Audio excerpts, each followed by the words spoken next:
승무패 73회차 현미경보석 2부 첫 번째 경기는 8번 경기로 들어온 비아레알 대 라요의 경기인데 이 8번 경기로 들어온 비아레알 대 라요 그리고 9번 경기로 들어온 발렌시아 대 레알 마드리드 경기 이 두 경기 8번 9번 경기 같은 경우에는 현재 적중 특례 예정이라고 보시면 되겠습니다. 이 스페인 발렌시아 지역의 기록적인 폭우 홍수 피해가 나면서 축구 경기들이 취소가 됐기 때문에 이 8번 경기 비아레알 대 라요 경기 그리고 9번 경기 발렌시아 대 레알 마드리드 경기 같은 경우에는 적중 특례 모두 정답 처리가 될 예정이기 때문에 이 경기 8번 경기와 9번 경기에 투폴 마킹을 하지 마시고 발렌시아 승리, 무승부, 패배 그리고 비아레알 승리, 무승부, 패배 중에서 마음에 드는 픽 하나만 아무거나 찍으셔도 모두 정답 처리가 되기 때문에 8번 경기와 9번 경기의 투폴이나 올마킹 지우개 찬스를 쓰지 마시기 바랍니다. 8번 경기와 9번 경기 분석은 적중 특례이기 때문에 넘어가도록 하겠습니다.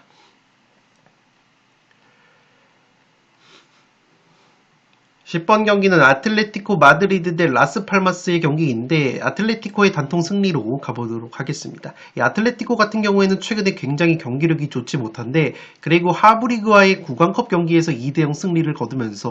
이 분위기 반전에 성공을 했습니다. 리그 10경기 5승 5무 무패를 달리다가 직전 베티스 원정에서 0대1 패배를 당하면서 리그에서도 첫 패배를 당한 아틀레티코이고 이 구강컵 제외하고 최근에 챔스 포함해서 6경기에서 1승 2무 3패 상당히 부진한 모습을 보여주고 있기 때문에 이 아틀레티코가 이쯤에서 분위기 반전을 할 수 있는 타이밍이 나오지 않을까 생각이 되고 있습니다. 이 패턴적으로도 올 시즌 리그 2연패가 없었던 아틀레티코이기 때문에 연패 흐름을 끊어갈 가능성이 높아 보이고 최근에 아틀레티코가 흔들리고 있는 것이 여전히 라리가에서 11경기 7실점, 실점이 가장 적은 팀이지만 최근에 중앙 수비수 르 노르망 선수가 부상으로 이탈이 되면서 수비력이 조금 흔들리고 있는 것이 바로 아틀레티코라고 보시면 되겠습니다. 이 반면에 라스팔마스 같은 경우에는 최근에 분위기가 좋습니다. 컵대회 포함해서 3연승을 거두고 있는데 주중 하브리그 팀과의 구강컵 경기에서는 무려 7대0 대승을 거두면서 최근에 라리가 2연승에 힘입어서 구강컵까지 승리를 거두면서 3연승의 상승세를 타고 있기 때문에 은근히 까다로울 수 있는 경기라고 보시면 되겠지만 제가 그래도 아틀레티코의 승리로 가는 이유는 이 전술 상성적으로 봤을 때 아틀레티코가 좀 더 유리할 수 있는 것은 이 라스팔마스라는 팀이 항상 말씀을 드리지만 은근히 점유율을 높게 가져가는 팀이라고 보시면 되겠습니다. 지금 보시는 것처럼 평균 점유율 자체가 오히려 라스팔마스가 56.1%로 아틀레티코의 50%보다 더 높은 팀이기 때문에 이 라스팔마스가 굉장히 주도적인 축구를 한다고 보시면 되겠습니다. 실제 양 팀의 지난 시즌 맞대결을 보시면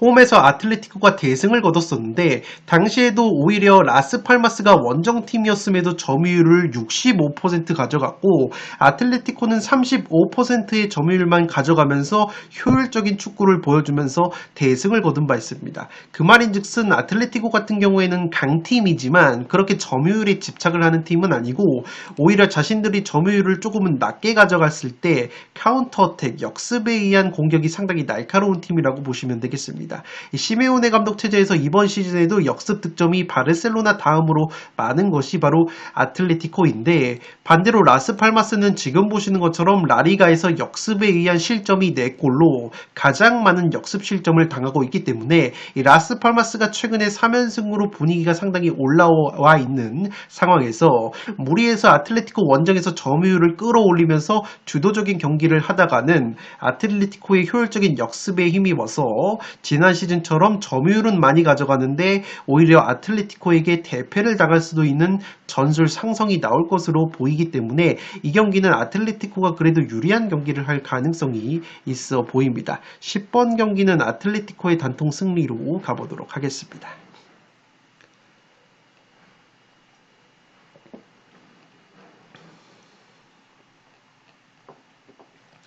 11번 경기는 토트넘 대 아스톤 빌라의 경기인데 이 경기는 승패로 한번 갈라보도록 하겠습니다. 이 토트넘 같은 경우에는 주중 맨시티와의 리그컵 경기에서 2대1 승리를 거두면서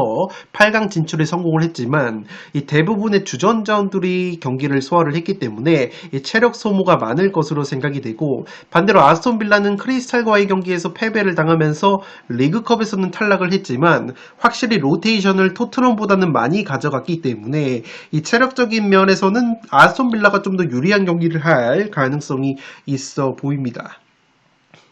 이 토트넘 같은 경우에는 올 시즌 홈에서 3승 1패로 확실히 홈발을 받는 모습을 보여주고 있는데 여전히 부상 자원 리스크가 있다고 보시면 되겠습니다. 에이스 공격수 손흥민 선수가 최근에 부상으로 빠져 있는데 이 아스톤 빌라 상대로 출전 가능성이 반반으로 보여진다는 보도가 있기 때문에 이 손흥민 선수의 출전 여부가 상당히 중요할 것으로 생각이 됩니다. 이 프리미어리그 사무국이 밝힌 통계를 보시면 이 손흥민 선수가 출전한 최근 41경기에서 승률이 토트넘이 54%지만 손흥민 선수가 결장을 했었던 6경기에서는 승률이 33%로 굉장히 많이 떨어지기 때문에 여전히 손흥민 선수가 차지하는 비중이 상당히 높은 토트넘이라고 보시면 되겠고, 지금 보시는 것처럼 손흥민 선수가 아스톤 빌라 상대로 프리미어리그 8경기 기준으로 6골 3도움, 8경기에서 9개의 공격 포인트를 기록을 하고 있기 때문에 확실히 아스톤 빌라 상대로 강했던 손흥민 선수가 출전을 하냐 마느냐에 따라서 토트넘이 상당히 유불리가 갈릴 것으로 생각이 됩니다. 또한 토트넘의 핵심 중앙 수비수인 반더벤 선수가 햄스트링 부상 여파가 있다는 소식이 있는데, 이 반더벤 선수도 상당히 중요한 것이 이 스피드가 가장 빠른 수비수이기 때문에 이 토트넘의 넓은 수비 뒷공간을 이 반더벤 선수가 스프린트를 하면서 넓게 메워주는 역할을 하는데, 이 선수가 햄스트링 부상으로 빠지게 된다면 이 토트넘의 수비 뒷공간이 열리면서 빌라의 퀄리티 있는 역습 한 방이 통할 가능성이 있어 보입니다. 이 빌라 같은 경우에는 공격수 와킨스나 듀란, 그리고 측면 공격수 베일리 같은 선수들을 활용한 빠른 역습 한 방이 날카로운 팀이기 때문에 만약에 토트넘의 반더벤이라는 수비수가 나오지 못한다면 이 빌라 역시 충분히 역습으로 재미를 볼 수 있는 그림이 그려지지 않나 싶습니다. 다만 지금 보시는 것처럼 이 빌라의 주포 공격수 와킨스 선수 같은 경우에는 손흥민 선수와 마찬가지로 토트넘 상대로 8경기를 치렀지만 3골 1도움으로 6골 3도움을 올리고 있는 손흥민 선수보다는 확실히 맞대결 측면에 있어서 와킨스 선수가 토트넘 상대로는 그리 강하지 않았다는 것을 체크를 해 두시기 바랍니다. 또한 지금 보시는 것처럼 아스톤 빌라 같은 경우에는 최근에 챔피언스 리그와 리그컵을 병행을 하면서 확실히 체력적인 누수가 있어 보이는 것이, 지금 보시는 빨간색 표시 경기들이 바로 리그컵이나 챔피언스 리그 이후에 치른 경기들인데 모두 무승부에 그쳤다고 보시면 되기 때문에 주중에 리그컵에서 로테이션을 가동을 했지만 체력적인 누수가 느껴질 수 있다면 이 경기는 아스톤 빌라가 리그컵 이후에 치르는 경기라는 점에서 이 토트넘 원정에서 어려움을 겪을 수도 있는 경기가 될 것으로 생각이 됩니다. 또한 토트넘 같은 경우에는 지금 보시는 것처럼 카운터 어택, 역습에 의한 득점이 7골로 가장 많은 역습 득점을 프리미어리그에서 하고 있는데, 아스톤 빌라 같은 경우에는 역습에 의한 실점이 1골로 역습 수비가 잘 대비가 되어 있다는 점에서 만약에 이 경기는 토트넘의 수비수 반더벤과 공격수 손흥민 선수가 나란히 결장이 된다면 아스톤 빌라에게도 충분히 기회가 있는 경기라고 생각이 되고, 양팀 최근 10번의 맞대결 무승부 없이 6승 4패, 승패가 갈렸던 흐름이 있고, 최근 홈 경기에서 빌라 상대로 2연패 수렁에 빠져있는 토트넘이기 때문에 아스톤 빌라가 토트넘 원정에서 강했다는 점까지 고려한다면 이 경기는 승패로 한번 갈라볼 수 있는 경기가 될 것으로 생각이 됩니다.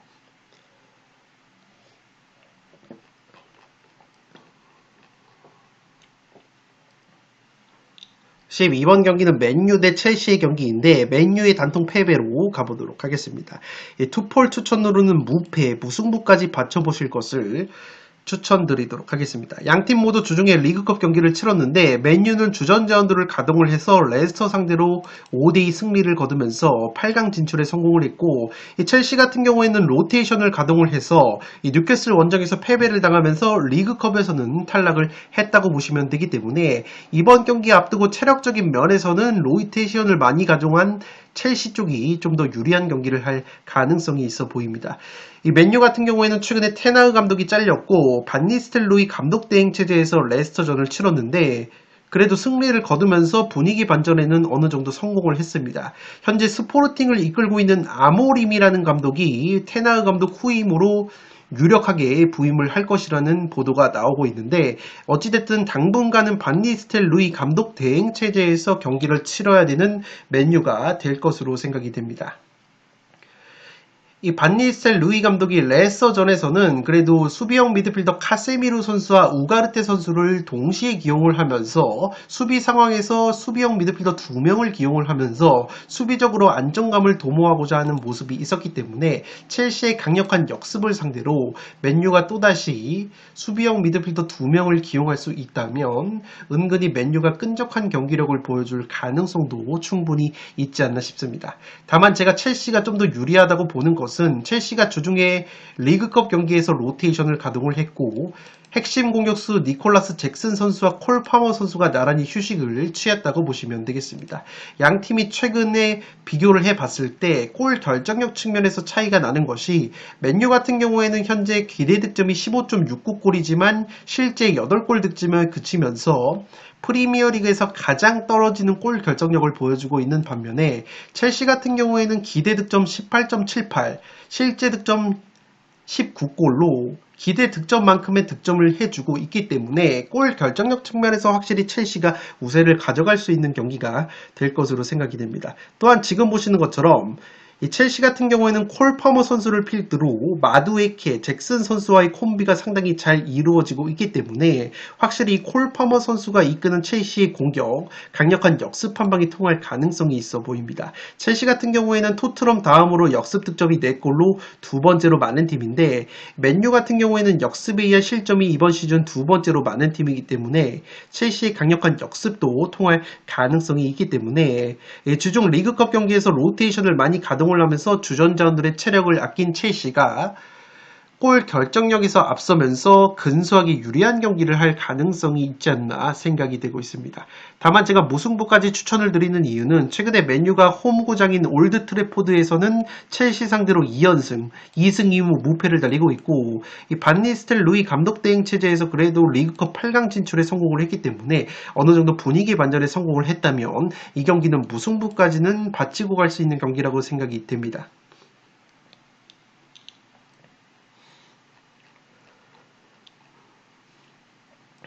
13번 경기는 세비야 대 소시에다드의 경기인데 이 경기는 과감하게 세비야의 단통 패배로 가보도록 하겠습니다. 이 투폴 추천으로는 승패로 한번 갈라보실 것을 추천드리도록 하겠습니다. 현재 세비야 쪽으로 투표율이 몰려있고 이 세비야가 최근에 경기력이 더 좋다는 점 그리고 세비야가 오히려 순위가 더 높은데 이상하게 소시에다드가 원정팀임에도 불구하고 근소하게 정배당을 책정을 받았다고 보시면 되겠습니다. 이 소시에다드라는 팀이 승무패를 많이 구매를 해보신 분들은 아시겠지만 이 원정 경기에서 특히나 이렇게 높은 정배당을 받았을 때 은근히 경기력이 좋지 못한 상황에서 꾸역꾸역 0대0 혹은 1대0 실점하지 않으면서 승리를 거두는 경기가 은근히 많이 나오기 때문에 이 경기도 굳이 소시에다드가 원정임에도 불구하고 경기력이 좋지 못한 상황에서 근소하게 정배당을 받은 이유가 있을 것으로 생각이 되고 패턴적으로 세비야가 올 시즌 리그 2연승이 없었다는 패턴 그리고 세비야가 중앙 수비수 바데 선수와 쿠아시 선수가 부상으로 빠지는 데다가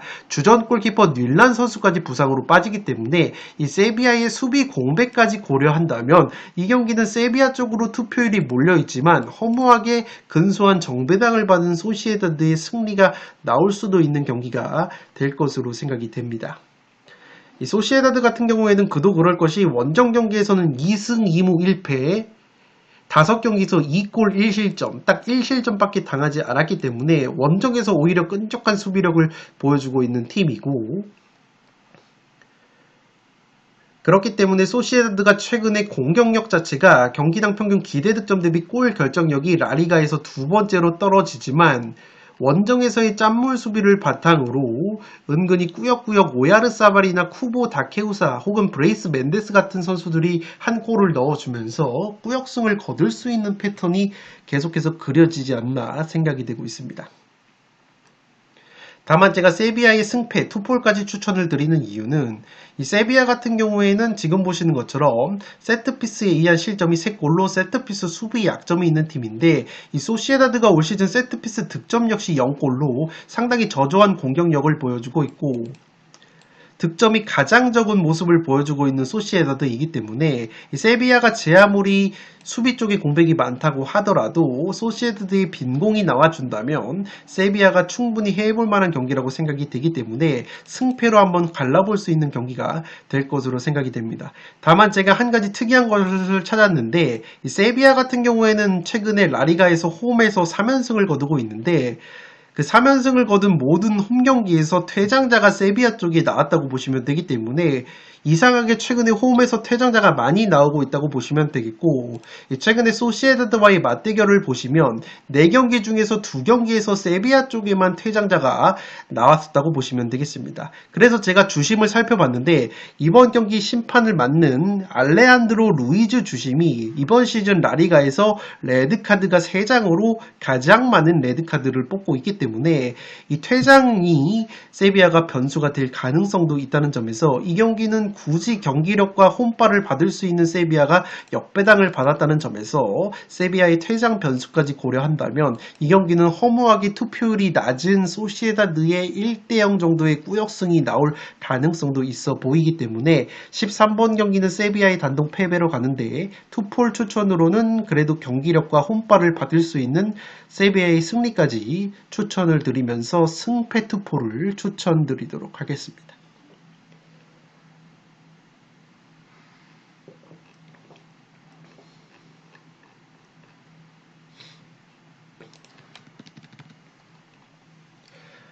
마지막 경기는 빌바오 대 베티스의 경기인데 이 경기는 승무, 투폴로 가면서 무승부 2변까지 바치고 가도록 하겠습니다. 제가 무승부까지 바치고 가는 이유는 이 빌바오 같은 경우에는 최근에 베티스 상대로 5경기 1승 1무 3패 베티스만 만나면 상당히 약했던 모습이 있다고 보시면 되겠습니다.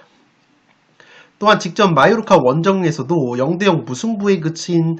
빌바오인데 이 빌바오 같은 경우에는 골 결정력 자체는 지금 보시는 것처럼